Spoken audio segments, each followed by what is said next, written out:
श्री महालया असे. ज्ञानोबारायांनी जे क्षेत्र निवडलं ज्ञानेश्वरी लिहिण्याकरता ते पवित्र असं क्षेत्र आहे. अनादिकालापासून पवित्र असलेलं क्षेत्र आहे. म्हणून पैठणहून ज्ञानेश्वर महाराज ज्ञानेश्वरी लिहिण्याकरता म्हणून कुठे गेले? नेवाशाला गेले. नेवाशाचं वर्णन करताना ज्ञानोबाराय म्हणतात, त्रिभुवनैक पवित्र. त्रिभुवनामध्ये एक पवित्र असलेलं आहे. त्रिभुवनात काही पवित्र जागा आहेत. ज्ञानोबाराय म्हणतात संपूर्ण त्रिभुवनामध्ये एक पवित्र असलेलं आहे. त्रिभुवन शब्दाचा अर्थ स्वर्ग, मृत्यू, पाताळ ह्या सगळ्या 3 भुवनामध्ये पवित्र असलेलं क्षेत्र म्हणजे त्रिभुवनैक पवित्र. अनादी, आत्तापासूनच पवित्र आहे का? म्हणा अनादी काळापासून हे पवित्र आहे. आणि नुसतं ते क्षेत्रच पवित्र आहे नाही म्हणतात, पंचक्रोश क्षेत्र. सगळी पंचक्रोशी जी आहे तीच पवित्र आहे.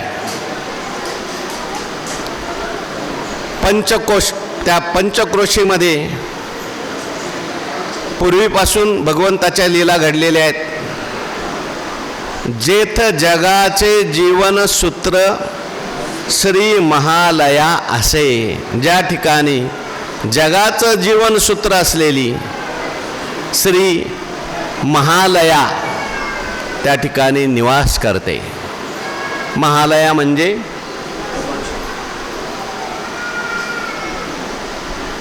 मोहिनी राजाचं मंदिर आहे. मोहिनी भगवंताला महालया असं म्हटलेलं आहे. देव आणि दानव यांनी जेव्हा समुद्र मंथन केलं, समुद्र मंथनानंतर 14 रत्न बाहेर आले, त्यातून अमृत बाहेर आलं. आणि अमृताकरता देव आणि दानव यांच्यामध्ये संघर्ष निर्माण झाला. दानव जे होते ते बलवान होते, त्यांनी अमृताचा कलश घेतला आणि पळायला लागले. देवांना देणार नाही म्हटले. एक दानव दुसऱ्याच्या हातातून घ्यायचा आणि पुढे पळायचा. अहम पूर्वम, अहम पूर्वम, मी पहिल्यांदा पिणार, मी पहिल्यांदा. पित कोणच नव्हतं. हे दानव असे असतात, तुलाही देणार नाही आणि अहम पूर्वम म्हणून पळत होते. देवांनी विचार केला, आता आपण एवढी मेहनत केली, दानवाबरोबर आपली मेहनत आहे ना. एका बाजूला दानव आणि एका बाजूला देव होते. देवाला प्रार्थना केली, देवा काय करायचं आता? म्हटलं काही काळजी करू नका, मी आहे ना. मी असल्यामुळे तुम्ही काळजी करू नका. आणि मग भगवान परमात्मा तिथे त्यांना मदत करायला होतेच. लगेच एका बाजूला झाले आणि भगवान परमात्म्याने, आता देवाला काय हो, कोणता अवतार घ्यायचा म्हटले तर म्हटले अगोदरच हा मोहन आहे. कोण आहे? मनमोहन मुरलीवाला. मोहन म्हणजे केस अगोदरपासूनच लांब आहेत, कुरळे कुरळे आहेत, मेघश्याम वर्ण आहे, दिव्य पितांबर आहे. फक्त पितांबर जो होता तो असा साडीसारखा घातला. मोहनची कोण झाली? मोहिनी झाली. आणि मोहिनी भगवान परमात्म्याने अवतार घेतल्यानंतर मोहिनी भगवंत प्रगट झाले आणि भगवंताचं ते दिव्य स्वरूप पाहून देवही मोहित झाले आणि दानवही मोहित झाले. दानवांना मोहित करण्याकरता अवतार घेतला. दानव मोहित झाल्यानंतर भगवान परमात्म्याने सांगितलं, भगवान परमात्म्याकडे सगळे आकृष्ट झाले, भगवंताकडे आले आणि ते दानव म्हणू लागले, आमच्या हातात जे काही अमृत निघालेलं आहे, आम्हाला असं वाटतं हे अमृत तुमच्या शुभ हस्ते आम्हाला मिळावं. भगवंताने सांगितलं, हे बघा, माझ्यावर विश्वास ठेवू नका एकटा अगोदर, आणि विश्वास ठेवला तर मी सांगेल तसं वागावं लागेल. देवाचं सौंदर्य एवढं होतं, ते इतके भुलून गेले होते. म्हटले तुम्ही म्हणले मरा तर आम्ही मरतो, तुम्ही म्हटले इथं उड्या टाका तरी आम्ही टाकतो. कारण देवाने इतकं सौंदर्य प्रगट केलं होतं. भगवंताचं सौंदर्य भगवंतानी मोहित करण्याकरताच अवतार मोहिनी राज म्हटलंय. म्हणून भगवान परमात्म्याचा तो अवतार आणि मग भगवंतांनी सांगितलं पहिलं सगळ्यांनी आंघोळ करून या. हो, ग्रहण लागायचं आहे आता. पहिले आंघोळ करून या आणि लाईनीत बसा म्हटले. एका बाजूला दानव बसवले, एका बाजूला देव बसवले. आणि मग भगवान परमात्म्याने पहिल्यांदा देवांना अमृत दिलं. ते असुर जे होते ते म्हणायला लागले, आम्ही तुम्हाला अमृत दिलं, आम्हाला तुमच्या शुभ हस्ते पाहिजे म्हणून आम्ही तुमच्याकडे अमृताचा कलश दिला आणि तुम्ही खुशाल त्या आमच्या विरोधी पक्षाला देऊ लागले, देवांना देऊ लागले. भगवान हसले. देवाच्या हसण्यामध्ये सुद्धा मोहिनी आहे. आणि सांगितलं देवाने, पातळ पातळ त्यांना, घट्ट घट्ट शेवटचा तुम्हाला. हां, बरोबर आहे, तुमचं आमच्यावर खरंच प्रेम आहे. तर भगवान परमात्मा आहे, ते मोहिनी टाकली भगवंतानी. मग पातळ पातळ त्यांना देते असं म्हणून भगवंतानी देवांना सगळ्यांना अमृत पाजलं. परंतु एक जो होता त्या दानवाच्या लक्षात आलं, हे जे आहेत आपल्याकडे काहीतरी कपट कारस्थान चाललंय, बहुतेक अमृत संपत आलंय. म्हणून त्याने देवाचं रूप धारण केलं आणि ह्या पंक्तीतून इकडे येऊन बसला. आणि बसलेला जो आहे तो देवांच्या लक्षात आला. त्याच्या आजूबाजूलाच बसले होते चंद्र भगवान आणि सूर्य भगवान. देवाला खुनेने सांगितलं, हा तिकडला इकडे येऊन बसलाय. देवाने सगळ्यांना अमृत दिलं आणि शेवटी त्याला दिलं होतं म्हणतात. त्याच्या गळ्यात गेलेलं होतं अमृत. लगेच सुदर्शन चक्र काढलं आणि भगवंताने त्याचा शिरच्छेद केला. तो जो दानव आहे त्याचे दोन भाग झाले. अमृत पिल्यामुळे दोन्ही रूपामध्ये तो जिवंत राहिला. एक झाला राहू आणि दुसरा झाला केतू. आणि तो आज भगवान चंद्र भगवंताला ग्रासण्याकरता आलेला आहे. आज थोडा वेळ का होईना, 6 वाजेपर्यंत. सांगायचं तात्पर्य, भगवंताने देवांना त्या ठिकाणी जिथे अमृत वाटलं, ज्ञानोबारायांना असं वाटलं ते अमृत होतं. देवांना मिळालं पण किती संघर्ष करावा लागला. बरं, एवढं अमृत पिऊन ते देव जे आहेत ते काय अमर झाले का कायमचे? ते तम भुक्त्वा स्वर्ग लोकम विशालम क्षीणे पुण्ये मर्त्य लोकम विशंती. जे काळकुटाचे सहोदर मृत्यू भेने प्याले अमर, ते देहाचे पुरंदर 14 जाती. अमर अमृतपान करीते शेकी तेही मरोनी जाते. ज्ञानोबराय सुद्धा विष्णूच आहेत ना, मोहिनीच आहे. ते मोहिनी राजच आहेत. मग ते म्हटले, आता तेव्हा अमृत दिलं होतं परंतु ते अमृत काय त्यांनी सगळे देव तृप्त झाले नाही. एवढं अमृत पिऊन सुद्धा अजून काय तृप्ती कोणाची झाली नाही. अमर झाले नाहीत, कायमचे मुक्त झाले नाहीत. म्हणून भगवंताचा तोच अवतार आहे. तोचे अवतार धरी अलंकापुरी ज्ञानाबाई सुंदरी तारावया. ज्ञानेश्वर महाराजांनी अवतार धारण केलेला आहे. मोहिनी राजच भगवान आहेत. मग आता असं अमृत द्यायचं आहे जे अमृत संपूर्ण जगाला मुक्त करून सोडेल. माझा मराठाची बोलू कौतुके, परी अमृतातेही पैजा जिंके, ऐशी अक्षरे रसिके. हो, अमृतापेक्षा सुद्धा पैजेने जिंकेल, अमृताला पैजेने जिंकेल अशी अक्षरं प्रगट करायची. वक्तृत्वा गोडपणे अमृतातेही पारुके म्हणे, रस होती ओळगणे अक्षराशी. अशी ज्ञानेश्वरी प्रगट करायची. स्थान कोणतं पाहिजे? ज्ञानोबारायांनी बरोबर ते स्थान निवडलं. कोणतं? जिथं अमृत मंथन झालेलं होतं. म्हणून सगळ्यांसाठी येणे आबाल सुबोधे, ओवियचेनी प्रबंधे ब्रह्मरस सुस्वादे अक्षरे गुंफिली. त्या ठिकाणी ज्ञानेश्वरी प्रगट केली आणि ते स्थान निवडलं. ते कोणतं? जेथ जगाचे जीवन सूत्र श्री महालया असे. संपूर्ण जगाचं जीवनसूत्र म्हणजे परमात्मा जगाचं काय जीवनसूत्र आहे. भगवान विष्णू सूत्र आहेत. भगवान स्वतः सांगतात गीतेमध्ये, ईश्वर सर्वभूतानां हृद्देशेर्जुन तिष्ठती भ्रामयन सर्वभूतानि यंत्रारूढानि मायया. महाभूतांचे काय अंबरी, सर्वभूतांच्या अंतरी हृदय महाअंबरी चिद्वृत्तीच्या सहस्र करी. सूत्र पाहिजे, सूत्र शब्द आला पाहिजे ती होई सांगा. जगाचे जीवन सूत्र. लावणी स्वमायेचे आडवस्त्र. स्वमायेचे आडवस्त्र. लावणी एकला खेळवी सूत्र. बाहेरी नटी छाया चित्र. 84 लक्ष. जगाचे जीवनसूत्र. तो कसा सूत्र हलवतोय काय? स्वमायेचे आडवस्त्र. काय? लावणी एकळा खेळवी सूत्र. जसा सूत्रधार जो असतो तो आतमध्ये बसलेला असतो आणि तो बाहेर त्या ठिकाणी सगळ्यांना खेळवतो. पूर्वीच्या काळी त्या बाहुल्या नाचवणारा सूत्रधार आत बसायचा आणि तो नाचवायचा. तसं हे जगदरूपी सगळ्या बाहुल्या नाचवणारा जो सूत्रधार आहे तो कोण आहे? भगवान परमात्मा आहे. वृक्षाचेही पान असा जगाचा सूत्रधार असलेला परमात्मा ज्या ठिकाणी आहे श्री महालया असे, जिथे महालयाच्या रूपाने मोहिनी भगवंताच्या रूपाने त्या ठिकाणी निवास करतात. भगवान परमात्मा तिथे प्रगट झालेले आहेत. आजही आपण नेवाशाला गेलो तर तिथे मोहिनी राजांचं काय आहे? मंदिर आहे. सुंदर अशी मोहिनी राजांची मूर्तीसुद्धा आहे. भगवान परमात्मा मोहिनी रूपाने प्रगट झाले म्हणून तो मोहिनी अवतार आहे. मोहिनीला महालया असं म्हणतात.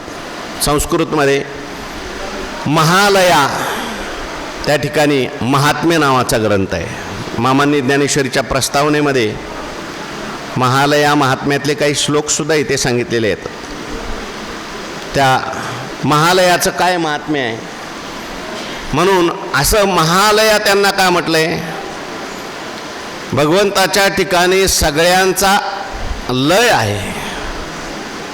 सगळ्यांचा लय कुठं होतो? गतिर्भरता प्रभू साक्षी निवास शरणम सुहृत प्रभव प्रलयस्थानम निधानम बीजमव्यम. म्हणून देवाला तिथं काय म्हटलंय? महालया. जगाचे जीवनसूत्र श्री महालया असे. अशी मोहिनी राजाची सुंदर अशी मूर्ती आहे. मोहिनी राज ते प्रगट झाले त्या ठिकाणी ज्ञानोबारायांनी ही ज्ञानेश्वरी लिहिली. कुठे लिहिली? नेवासा नावाचं गाव आहे जिथे मोहिनी राजांचं प्रागट्यीकरण झालं. देवदानवांना देवांना भगवंताने अमृत दिलं.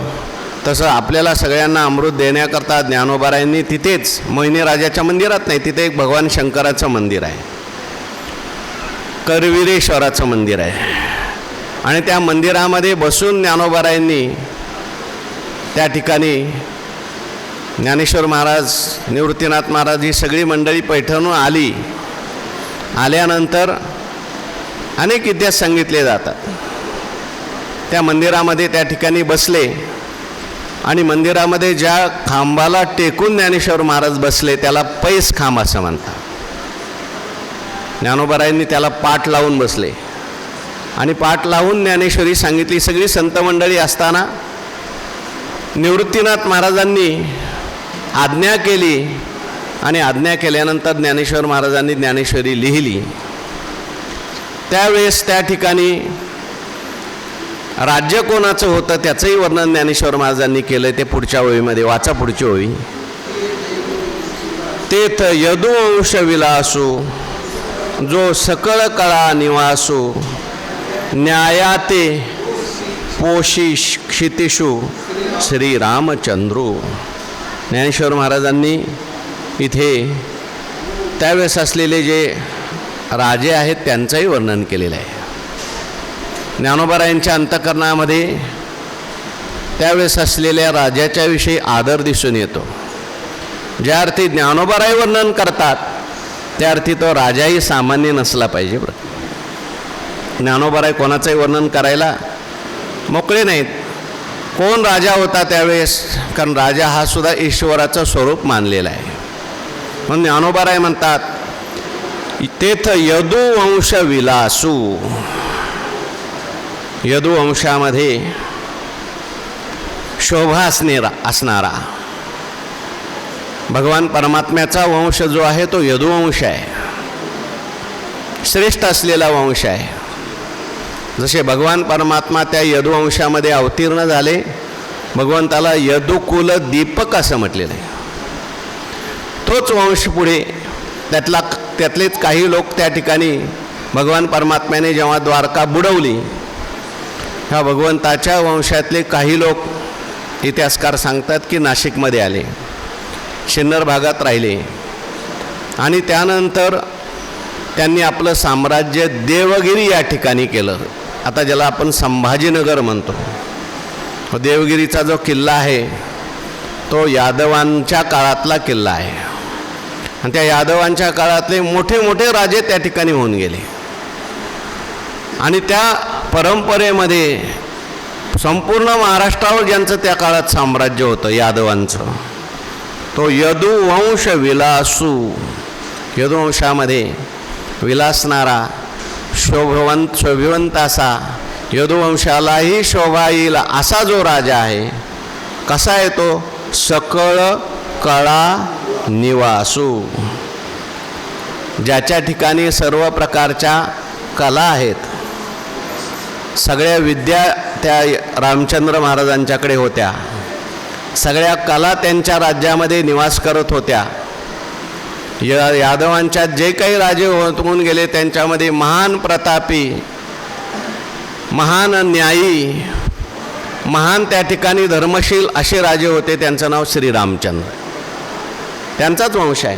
कारण भगवान श्रीकृष्णाचा वंश आहे, तो पवित्र असलेला वंश आहे. त्यांच्या प्रधानामध्ये मुख्य प्रधान होते हेमाद्री पंत आणि ते संस्कृतचे गाढे विद्वान होते. त्यांचा एक प्रसिद्ध ग्रंथ प्रसिद्ध आहे, आजही तो ग्रंथ उपलब्ध आहे. त्या हेमाद्री पंतांनी अनेक मंदिरं बांधली. म्हणून जी जी काही मंदिरं आपल्याला जुनी दिसतात त्या सगळ्या मंदिरांना म्हणतात हेमाडपंथी मंदिर.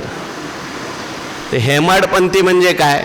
ते हेमाद्री पंतांनी बांधून घेतलेले आहेत आणि त्या हेमाद्री पंतांना बांधायला कारणसर कोण असेल तर ते श्रीरामचंद्र आहेत. श्रीरामचंद्रांच्या काळामध्ये अनेक मंदिरं बांधली गेली जी की उद्ध्वस्त झाली होती, परकीयांच्या काळामध्ये पाडली गेली होती.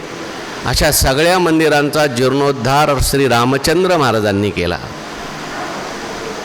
श्रीरामचंद्र महाराज जे होते त्यांच्याकडे सकळ कळा निवासू म्हटलंय. सर्व प्रकारच्या कला त्या काळामध्ये उत्कर्षाला पावलेल्या होत्या. किती कला आहेत? 64 प्रकारच्या कला आहेत. आपण सुरुवातीला ज्ञानेश्वरीच्या कलामध्ये या 64 कलांचं वर्णन पाहून आलो आहे. जसं भगवान परमात्मा जे आहेत, श्रीकृष्ण परमात्मा, यांच्याकडे सगळ्या कला होत्या. तुका म्हणे सर्व कळा ज्याचे अंगी, भोळेपणा लागी भीक मागे. भगवंताच्या अंगात सगळ्या कला होत्या. त्या कला वेगळ्या आहेत. 16 कलांनी युक्त भगवान परमात्म्याचा अवतार आहे. परंतु तरीसुद्धा भगवान परमात्म्याला सगळ्या कला म्हणजे सगळी शास्त्रसुद्धा अवगत होते. भगवंताला नृत्यकला येत होती, भगवंताला गायन कला येत होती, भगवंताला पाककला येत होती, भगवंताला अश्वकला येत होती. भगवान परमात्मा अर्जुनाच्या घोडेसुद्धा हाकत होते. किंबहुना भगवान परमात्मा अर्जुनाच्या घोड्यांना रथामध्ये जर त्या युद्धामध्ये जर काही जखमा वगैरे झाल्या तर कोणत्या औषधी वनस्पतीने त्या जखमा बऱ्या होतील देवाला सगळं ज्ञान होतं. त्या ठिकाणी द्वारकेची रचना केली भगवंतांनी. वसवीला सागराचे पोटी, वसवीला गाव. सागराच्या पोटामध्ये द्वारका निर्माण केली. सामान्य काम आहे का? म्हणून भगवंताने आणि सगळी रचना सुसंबद्धपणे केली. म्हणून सगळ्या कला जशा भगवंताकडे होत्या, भगवंताचेच वंशज असल्यामुळे यांच्या काळात सुद्धा सगळ्या कला भरभराटीस आल्या. आपली भारतीय संस्कृती ज्या ज्या लोकांनी जतन केली. मधल्या काळामध्ये 1200 वर्षामध्ये जवळजवळ परकीयांचं राज्य होतं, परंतु यांनी पुन्हा या कलांना त्या ठिकाणी वाव दिला. सगळ्या कला पुन्हा जिवंत केल्या. आणि म्हणून असे असणारे राजे आहेत. ज्ञानोबाराय म्हणतात, जो सकळ कला निवासू, ज्याच्या राज्यात सगळ्या कलांचा निवास आहे, ज्याच्याकडे सगळ्या कलांचा निवास आहे, न्यायाते पोषी क्षितिषु, आणि जे न्यायाने राज्य करणारे आहेत. जसा भगवान प्रभू रामचंद्रांचा न्याय, त्यांच्या राज्यात सगळ्यांना न्याय होता. भगवान श्रीकृष्ण परमात्म्याने सुद्धा सगळ्यांना न्याय देण्याचा प्रयत्न केला.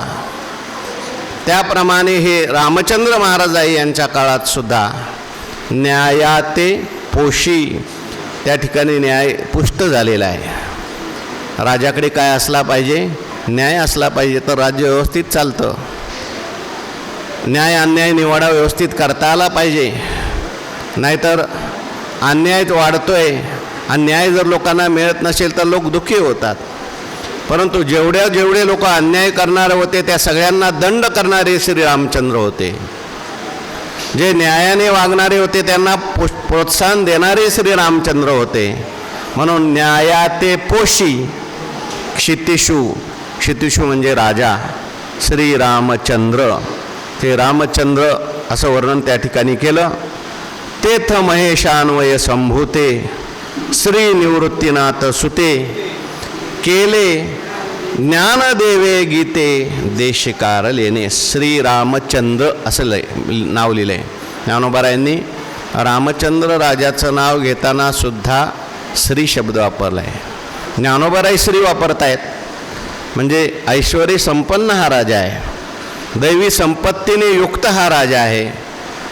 आणि असे असणारे श्री रामचंद्र महाराज, दुर्दैवाने त्यांना मुघलांनी खल करून मारलं. पुढे तो भाग आपल्याला सांगायचा नाही, पण ज्ञानेश्वर महाराजांच्या काळामध्ये मात्र त्यांचं राज्य खूप चांगलं चाललेलं होतं. ज्ञानेश्वर महाराजांच्या काळामध्ये देवगिरीला ते राजा होते आणि न्यायाने सगळीकडे राज्य चाललेलं होतं. त्याच काळामध्ये आपल्या सर्व धर्मांना त्या ठिकाणी खूप गुण्यागोविंदाने नांदता येत होतं. त्याच काळामध्ये ज्ञानेश्वरी हा ग्रंथ लिहिला गेला. ग्रंथ लिहित असताना बाहेरचं वातावरणसुद्धा सगळं अनुकूल पाहिजे, धर्माला पोषक असा राजा पाहिजे, तर ग्रंथाचा त्या ठिकाणी काय होतं, उत्कर्ष होत असतो. ग्रंथ सांगितले जातात, ग्रंथ लिहिले जातात. अनेक त्या ठिकाणी विद्वान होऊन गेले, ज्यांनी संस्कृत मोठी मोठी काव्ये लिहिली त्या राजाच्या काळामध्ये. म्हणून अशा राजाच्या काळामध्ये ज्ञानेश्वर महाराज म्हणतात, तेथ